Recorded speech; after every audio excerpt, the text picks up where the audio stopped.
My name is Amelia Carter, and until that moment, I was invisible in the best way. I was a senior financial analyst at a logistics firm headquartered in Ohio, the kind of company no one outside the industry ever talks about, but one that quietly moves millions of dollars every quarter. I wasn't flashy. I wasn't loud. I didn't play office politics. I worked. 7 years of clean performance reviews. 7 years of being dependable. 7 years of fixing mistakes that weren't mine.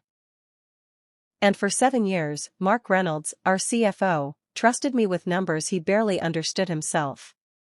Mark loved to speak confidently in meetings, throwing around buzzwords and percentages. I loved to sit quietly and make sure the math actually worked. We made a good team.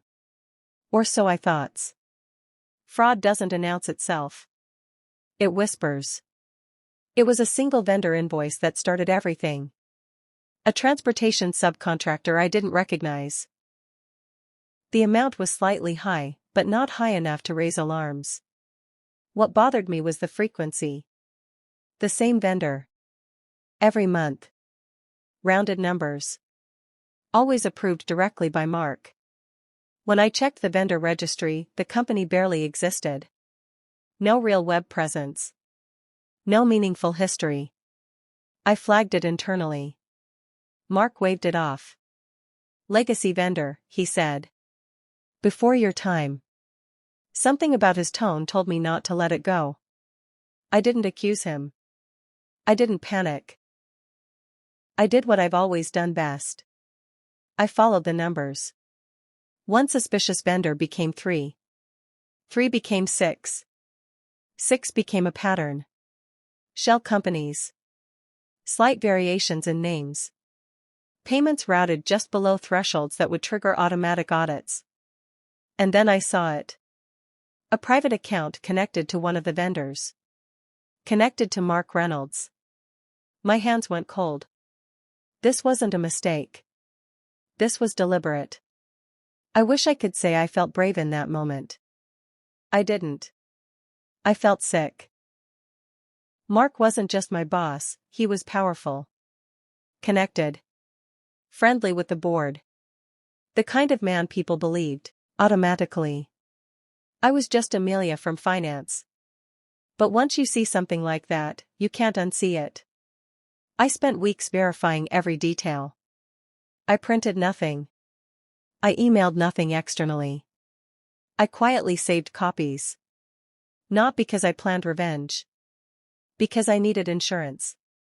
When I finally reported the discrepancies, I followed protocol perfectly. Internal compliance. HR. Documented timeline. No accusations. No drama. Just facts. I trusted the system. That was my biggest mistake. Everything shifted overnight. Meetings I was usually invited to disappeared from my calendar. Conversations stopped when I entered rooms. Mark wouldn't look at me. 3 days later, he called me into his office. I already knew. He didn't yell. He didn't threaten. He was calm. Almost amused. You've become a liability, he said. And the company doesn't reward disloyalty.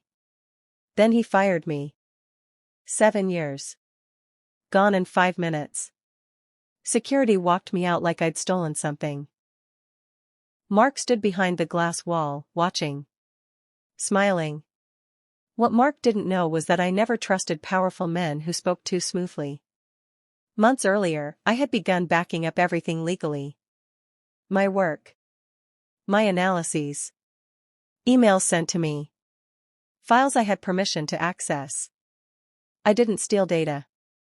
I documented reality. And now I was unemployed. Which meant I was free. I didn't post on social media. I didn't warn coworkers. I didn't confront Mark. I hired an attorney. Then another. Then I contacted federal whistleblower channels. Quietly. Professionally. Federal investigations don't arrive with sirens. They arrive with emails. Then subpoenas. Then auditors who don't smile. By the time Mark realized what was happening, it was too late. Former coworkers reached out in whispers. Did you know this was coming? They're asking about approvals. He's panicking. Mark stopped posting inspirational quotes. Then his name vanished from internal documents. The headline appeared on a Tuesday morning. CFO charged with wire fraud and embezzlement. I stared at it for a long time. Not smiling. Not crying. Just breathing. The company admitted retaliation. I received compensation. They offered my job back. I declined. I now work in corporate compliance. I help companies prevent fraud. I teach others what I learned the hard way. That the quiet ones see everything.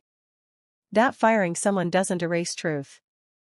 And that copies last longer than power. Mark thought he ended my career.